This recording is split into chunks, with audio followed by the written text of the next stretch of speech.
students' living history project still haunts me. One of my least favorite parts about being a middle school history teacher is the bullshit living history assignments we give at the end of every school year. Kids are supposed to sit with their grandparents and videotape, voice record, or transcribe their oldest memories for posterity and for an easy way to bring up their GPA. I've been doing this for 17 years, and when I collected the projects this time around, I assumed they would be as dull, if not duller than usual. This had not been a particularly bright class, so I went home, poured myself a glass of wine, and prepared for a long night of I only owned 2 pairs of pants when I was your age, and my brother got beat with a newspaper for hitting a baseball into a neighbor's yard. And of course, these projects were peppered with innocent, old person comments that were so horribly sexist and racist, you just had to laugh. Now, I had a girl in my class whom I will call Olivia. She was pudgy, quiet, and proved herself a consistent B student. I expected her project to be as unremarkable as her, and perhaps that's why I was so profoundly disturbed by what I witnessed that night. Olivia had submitted 2 discs for some reason, so I began with the one marked interview. My screen hiccuped twice before a grainy image of a living room came into view. The place was a horde as hell. Olivia was curled up in an armchair, clutching a notebook and looking like a scared animal. Across from her sat a man with a somber countenance, smoking a cigarette and staring at her expectantly. "Go ahead," a woman's voice whispered from behind the camera. Olivia's owlish eyes flashed towards the screen, then back to the man. "I am here with my great-uncle Stephen," she began almost inaudibly. "He is going to tell us about his oldest memories from being in the army." A great-uncle Stephen looked like he'd rather be in a goddamn trench at the moment, but he waited patiently for the questions to begin. Not surprisingly, Olivia read verbatim from the suggested question sheet I had handed out to the students. He answered her curtly. Once or twice, I heard her mother whisper, "Speak up, Olivia," from behind the camera. Typical, boring shit. So I was intrigued when Olivia set down the notebook and asked, "Did you like being in the army?" And that was totally off script. Great-uncle Stephen emitted a chain smoker's wheeze. "Nope. Glad to get out of my town though. Where did you go?" "Balkans." "Uh-huh," she said. I doubted she knew what the Balkans were, and my suspicion was confirmed when she asked, "Was Balkis very different from here?" "Yes." Mom cleared her throat from behind the camera, perhaps encouraging great-uncle Stephen to be a little more forthcoming, but Olivia seemed genuinely interested. "Uncle Stephen," she asked, "what is your very worst memory from the army?"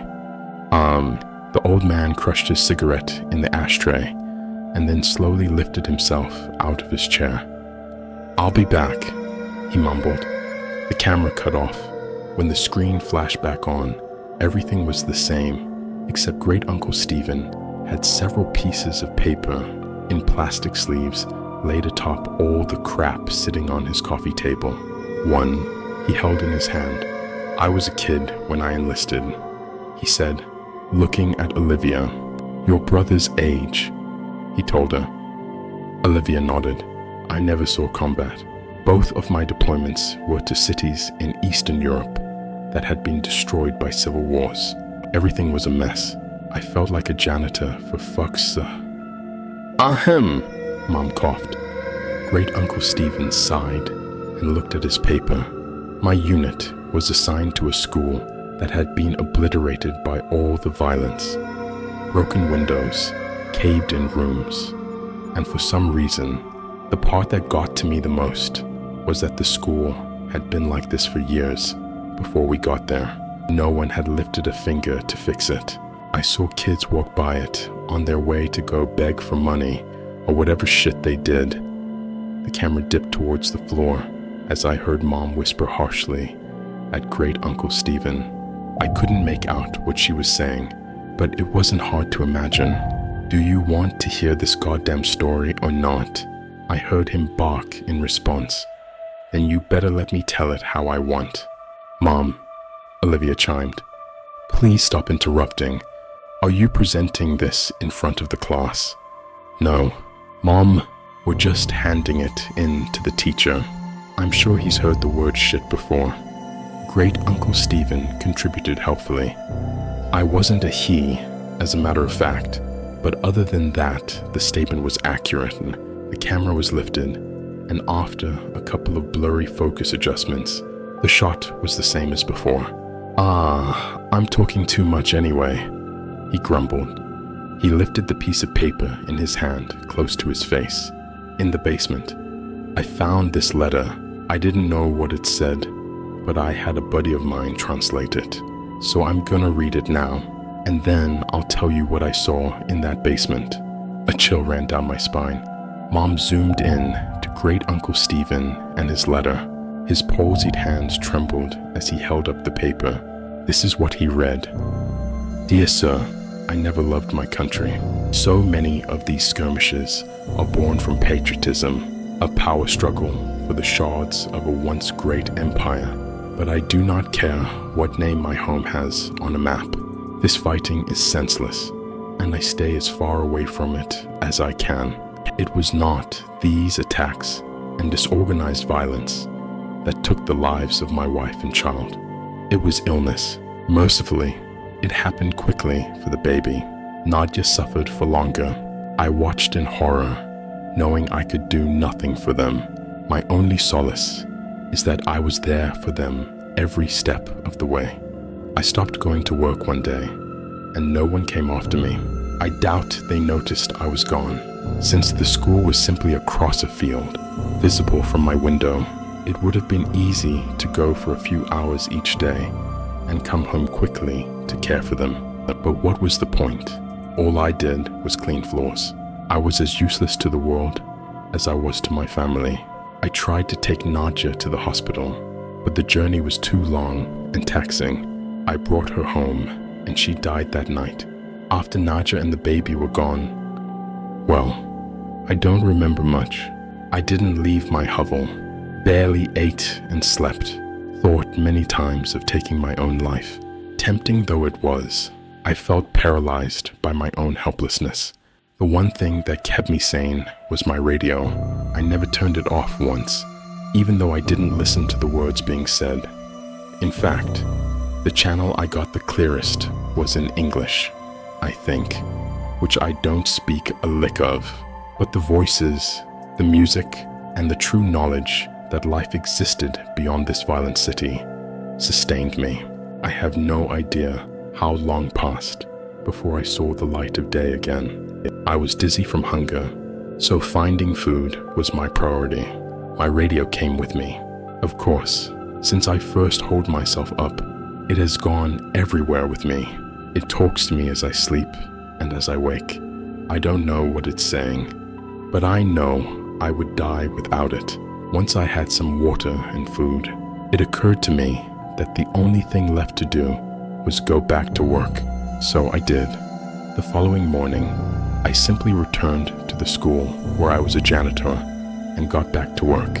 Nobody made a big deal out of it. Like I said, Nadia had been sick for a long time, and those who worked at the school knew it. I appreciate that no one had pestered me to come back to work during the hardest days of my life. The teachers never said much to me, but we smiled at each other in the halls. And that mutual respect was perhaps the reason I decided to come back at all. The place had gone to the dogs without me, so I simply grabbed my broom and rags from my closet and set to cleaning. Everyone is grateful to have me back. I know, and the best part is that nobody minds my radio. I bring it with me everywhere and keep the volume low enough not to disrupt the students. No one has ever complained. In fact, I suspect they like it. The schoolhouse is not very big, but does require a lot of maintenance. The floors are always sticky and stained, so I spend most of my time mopping. Kids make messes. I guess that's why I'm still in business. Sometimes I have to move things around to make sure I get every spot on the floor beautiful and clean. But I take pride in that. And the repairs. The school always needs tune-ups here and there, and I am happy to help. Some days, I'm reconstructing a desk that broke as I whistle along with the radio. Other times, I handle more serious, structural issues. Days when I have work like this, I feel truly instrumental, like a cog in a larger machine. How could this school survive without me? It took me a long time, but I once again feel that I have purpose. There is a larder behind the school that is full of preserved food. In lieu of payment, I'm allowed to take as much food as I need. That arrangement is fine. What would I do with money anyway? I used to bring the food back to my home, just one field away from the school. But when I started sleeping in the basement, no one seemed to notice. This school is special to me, and I cannot leave it unguarded. When I am besieged with memories of my wife and baby, I turn up the volume on the radio to drown out such thoughts. It works for me every time, except this morning, because this morning I woke up to dead silence. I frantically examined the radio to see what had happened. I honestly cannot tell you how many days in a row I have been using it. Did it simply live out its life and die naturally? I have spent the entire day trying to fix it. Most of this time, I have been crying. I'm losing my mind without it. I have given myself until sundown. If I cannot fix it by then, I'm going to take my life. I'm writing this because the sunlight is starting to die, and I know what my fate shall be. I have thought about taking one last walk through the halls of my school, saying goodbye to the students and teachers. I know I will be missed, but I cannot bring myself to leave this room. I cannot go anywhere knowing that my radio is dead in here. There are no more tears in me. It feels now like I can't catch my breath. I vomited what little food I had in my stomach, and I am growing dizzy again, like I did after Nadja died. I'm not long for this world, but before I take my life, I have closed the door to this room and stuck a chair beneath the handle. It is the only room in the basement and has a small casement that lets in just enough light for me to see what I'm doing. If anyone is kind enough to come looking for me, they should not be met with this gruesome sight. Perhaps they will see the door is blocked, smell my rotting body, and simply forget I ever existed. But I have placed both my radio and this note outside the door. Kind sir, if you are reading this, I have one humble request. Please fix it. Save my radio. It did not deserve to die in its sleep, and I am ashamed that I cannot revive it. Now I am ready to join Nadja and little Ludmilla in heaven. I hope this school can find another janitor who loves and cares for it the way I do. The hour is now. Do not forget my radio. Stanislav. When Mom zoomed back out, Olivia had tears in her eyes. Thank you for sharing. Uncle Stephen, Mom said. Her voice choked. I think we have enough. Wait, Olivia chirped. He said there's more. What did you find? Before Great Uncle Stephen could open his mouth, the image disappeared. My jaw dropped. Was that it? What did Great Uncle Stephen see? I promptly remembered that there was a second disc. This one was unmarked, but I hoped it contained the rest of the interview. There was no video, only audio. The voice that started up was Olivia's. Hi, Miss Garrity. I'm sorry about my mom, but she refused to record the rest of what my uncle was saying. But I asked him to continue and secretly recorded the story as a voice memo on my phone. I remember you said earlier this year that history is written by the people who win wars. She sucked in a breath and commenced crying. But everyone's history is important, even if they are sad, pathetic people. and even if they never won a single thing in their life.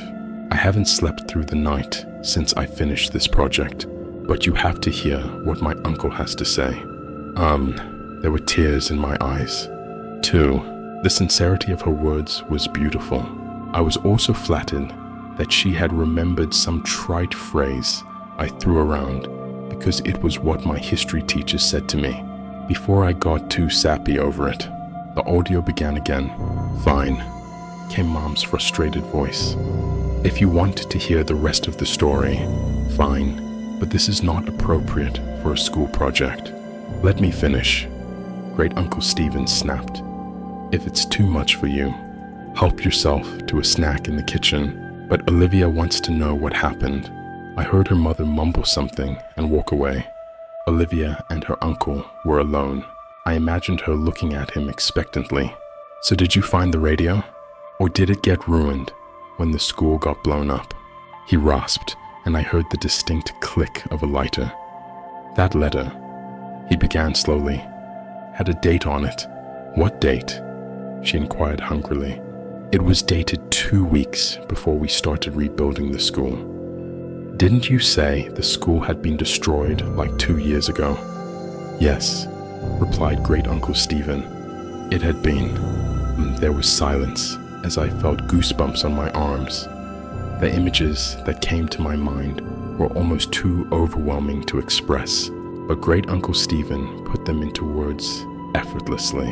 Clearly, he had spent his whole life thinking about it.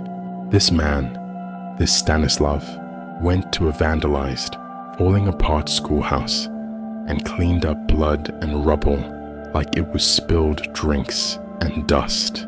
He smiled at dead bodies in the hallway and believed they were smiling back at him because they liked his radio. He moved around corpses so he could sweep the ground under them. The roof was half collapsed, so when it rained, he must have gotten soaking wet, but was so oblivious that he didn't even feel a thing. I could hear Olivia crying steadily. I found the larder he was talking about. It was all pickled, preserved food that probably tasted like shit. Most of the stuff was moldy. Did you see the dead body? Yes, hanging from the ceiling, but still amazingly lifelike. He wasn't rotting away. This hadn't happened years ago. Did he look peaceful? She asked, a chord of desperation in her voice. Couldn't tell you. The smell was rank, and his face was blue, and his eyes were bulging, like this. I imagined him demonstrating. And the radio? Olivia wept. I heard Great Uncle Stephen take a long drag of his cigarette. It was there, all right, and it was still on.